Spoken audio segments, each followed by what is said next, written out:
हो ए बिल्डरवा के पापा, अरे उठी ना जी, अरे छठी घाटी जाए लहे, अब सब चल जेबिन तब जेबिन का बस सुतहु न बढ़िया से देई थे मन से, खाली तो सुतले रहल है।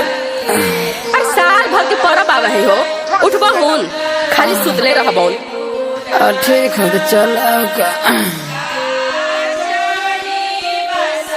ए भैया जी का छोटकी का हो? देखी ना वहाँ के कहीं चल गइल बानी और दौरा ले जाए के बाद घाटे अर्घ देवे के देर होता, तनी रउए ले चली ना। का दौरा?